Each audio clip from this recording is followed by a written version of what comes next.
최근에 해외 유튜브에서 화제가 되고 있는 인물이 있습니다. 바로 로날드 버나드라는 네덜란드 출신의 내부 고발자입니다. 우리나라에서는 한 번도 다뤄진 적이 없는 인물이기 때문에 아마 여러분들 중에서도 대부분은 처음 듣는 이름일 거라고 생각됩니다. 로날드 버나드에 따르면 각국의 정부가 세상을 지배하고 있다는 생각은 착각이며, 사실 세상은 은행에 의해서 지배되고 있다고 합니다. 정부 위에 엑손과 같은 다국적 기업이, 그 위에 골드만삭스, 시티그룹과 같은 대형 은행이, 그리고 그 위에 미국 연방준비은행, 뱅크 오브 잉글랜드와 같은 국립중앙은행이 피라미드 형태의 지배구조를 형성하고 있고요.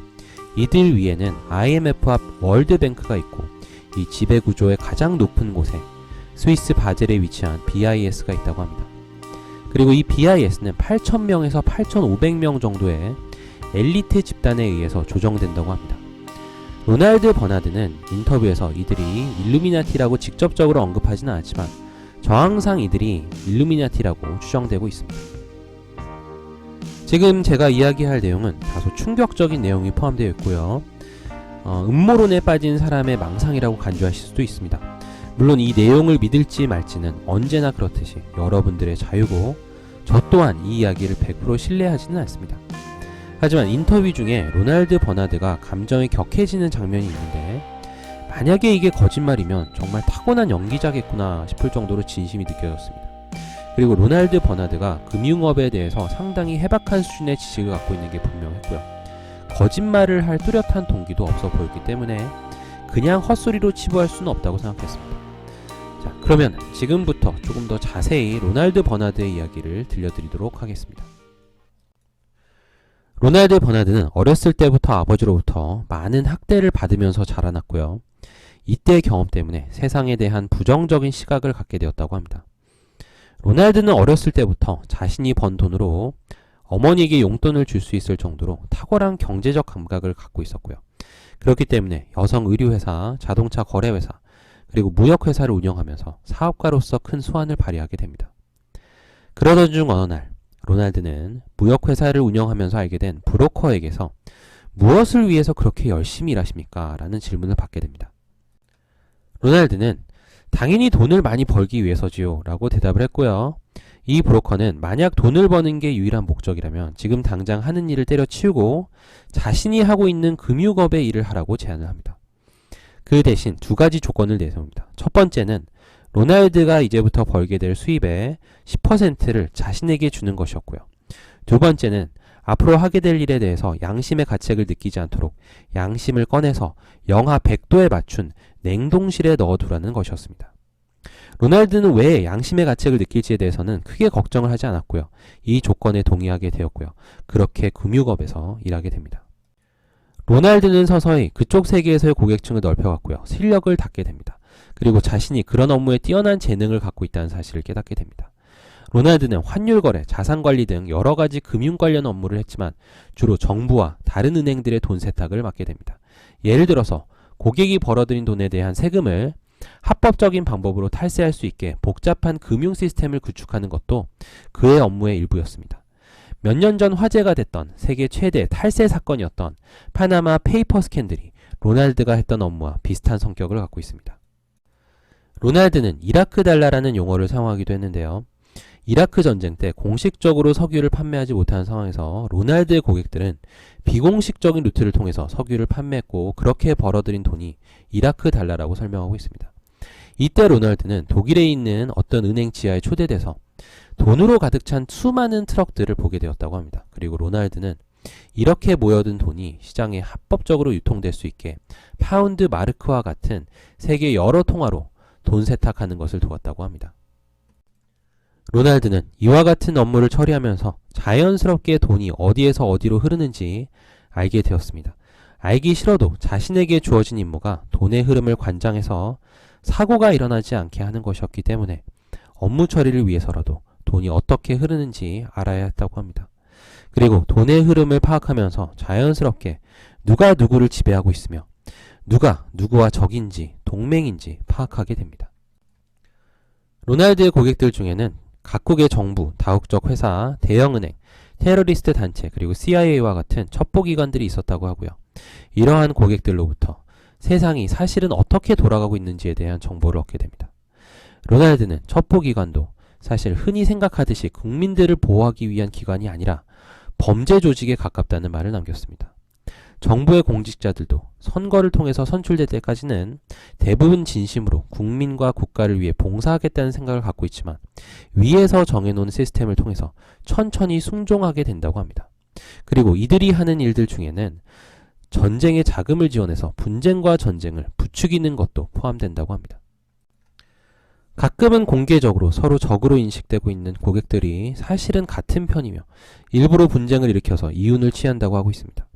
예를 들어서 지금 여러 국민들이 고통받고 있는 시리아 내전도 사실은 이윤을 내기 위한 일종의 비즈니스 모델이라고 이야기하고 있습니다. 요약하자면 우리가 알고 있는 세상이 사실은 위에서 언론과 시스템을 통해서 조작한 환영이라는 것입니다. 하지만 이 돈의 흐름은 사실 여러 명목과 절차로 위장되고 있기 때문에 대중들은 사실 돈이 어떻게 흐르는지 무지하다고 합니다. 예를 들어서 그리스의 경제 위기를 해소하기 위해서 투입된 돈의 5%만이 그리스 경제를 돕는 데 쓰이고 나머지는 은행이 가로챘지만 대중들은 이 사실을 잘 모른다고 말하고 있습니다. 로날드는 대략 5년 동안 이런 금융 업무에 종사를 했고요. 수완이 좋았기 때문에 꽤 높은 위치까지 갔다고 합니다. 그리고 이 기간 동안에 많은 양심에 어긋나는 일들을 합니다. 한 번은 리라와 덤핑을 통해서 많은 회사들을 파산시켰고요. 그중 한 회사의 사장이 부인과 자식을 뒤로하고 투신 자살을 했다는 소식을 듣게 됩니다. 하지만 로날드는 일반 사람들은 인간이 아닌 상품이나 폐기물 취급했기 때문에 그 당시에는 큰 양심의 가책을 느끼지 않았다고 합니다.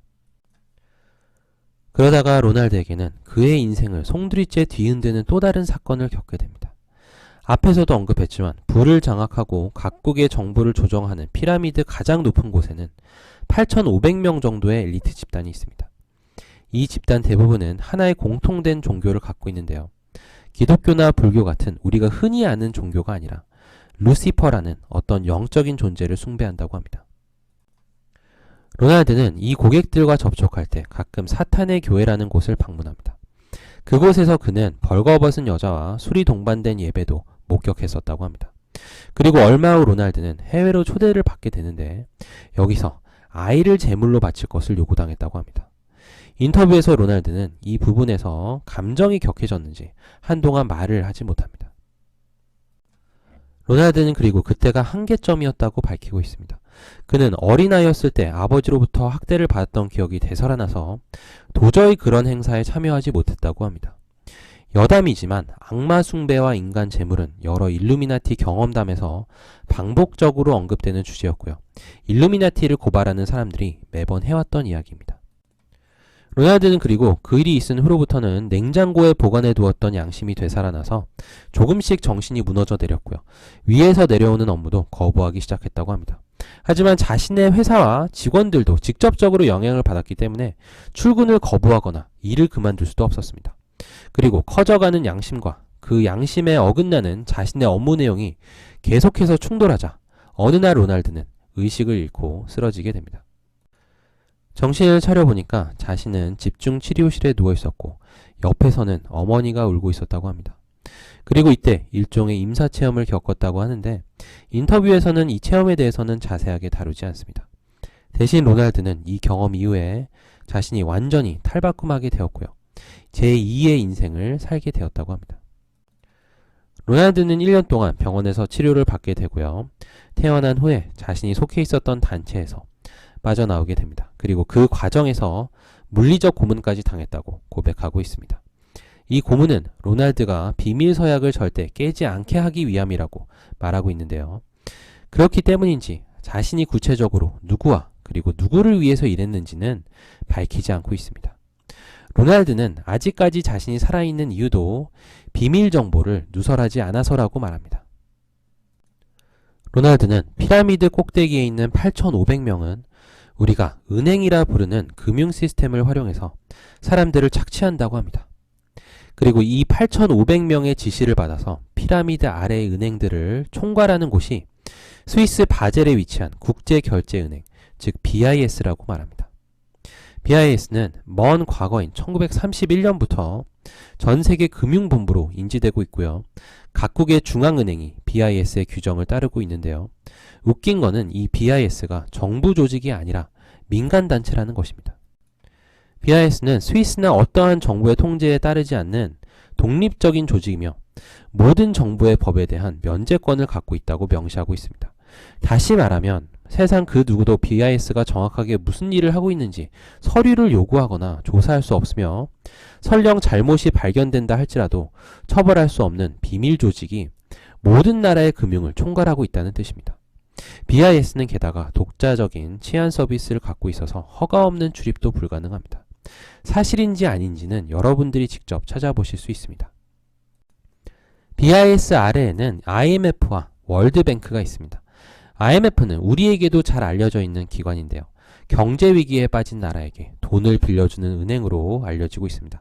하지만 이들이 실제로 하는 일은 나라들이 절대로 되갚지 못할 방식으로 돈을 빌려줘서 빚의 수렁 속으로 빠지게 해서 이 나라가 갖고 있는 천연 자원이나 노동력과 같은 실질적인 부를 착취하는 것이라고 로날드는 말합니다.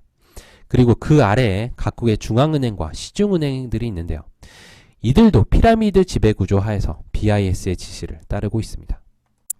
피라미드 맨 아래에는 일반 시민들이 있는데요. 이들의 부가 BIS, IMF 그리고 각국의 중앙은행이 통제하는 금융 시스템에 의해서 갈취되고 있다고 합니다. 이들이 시민들을 갈취하기 위해서 사용하는 메커니즘 중 하나가 이자율입니다. 이자율은 오늘날 우리가 당연하게 생각하고 있는 것이지만 과거에는 가톨릭과 이슬람에 의해서 금지되었던 제도입니다. 그리고 은행에 지불하는 이자라는 형태로 사람들의 부는 피라미드 꼭대기로 옮겨지게 됩니다. 이자율이 5% 정도라고 할지라도 몇 년 후에는 금세 불어나게 되고요. 쉽게 원금과 비슷한 규모의 액수가 됩니다. 그리고 이 이자를 감당하기 위해서 더 많은 돈을 은행에서 빌리는 악순환이 이어집니다. 전 세계적으로 국가부채와 가계부채가 증가하고 있는 것도 결국에는 이자라는 근본적인 원인 때문입니다. 이런 부의 착취는 빈부격차와 전 세계적인 결핍을 낳게 되고요. 세계의 많은 불행을 초래하고 있다고 설명하고 있습니다. 하지만 로날드는 이런 진실이 왜곡되고 숨겨져서 일반인들에게는 세상이 정상적으로 돌아가고 있는 것처럼 비춰지게 된다고 말합니다. 예를 들어서 정부와 시민들이 더 많은 돈을 빌리고 경기가 침체될수록 은행은 경기를 살린다는 등의 명분으로 돈을 새로 찍어냅니다. 그리고 돈이 많이 만들어질수록 가격이 올라가게 되고요. 우리가 벌어들이는 월급의 실질적인 가치가 내려갑니다. 그리고 이걸 인플레이션으로 가장하려고 하지만 사실은 착취라고 말하고 있습니다. 사람들의 임금의 2%를 훔쳐간 것을 올해 인플레이션 비율이 2% 상승했다라고 왜곡하는 것입니다. 그렇기 때문에 이전에 가장 한 명의 월급이 가족을 부양하기에 충분했었던 반면에 지금은 맞벌이를 하더라도 빠듯하게 살 수밖에 없다는 말입니다. 좀 이해하기 어려운 개념이지만 한번 생각해 보시길 바랍니다. 로날드는 그리고 사람들이 이 진실을 깨닫지 않는 이상 아무것도 바뀌지 않기 때문에 하루빨리 사람들이 진실에 눈을 떠야만 한다고 말하고 있습니다. 그리고 여기까지가 요즘 이슈가 되고 있는 로날드 버나드의 인터뷰 내용입니다. 제가 오늘 말씀드린 내용은 사실 로날드 버나드 인터뷰의 일부밖에는 다루지 않는 내용입니다. 그래서 더 많은 내용을 알고 싶은 분들을 위해서 제가 아래에 링크를 걸어 놨으니까 찾아보실 수도 있습니다. 하지만 인터뷰가 네덜란드어로 진행되었고요. 그리고 자막도 영어로 되어 있어서 좀 보시기 어려우실 수도 있습니다. 만약에 많은 분들이 요청할 시에는 제가 2부도 만들어 드릴 것을 약속드립니다. 자, 재밌게 보셨으면 좋아요, 추천 버튼 잊지 마시고요. 저는 서이스였습니다. 감사합니다.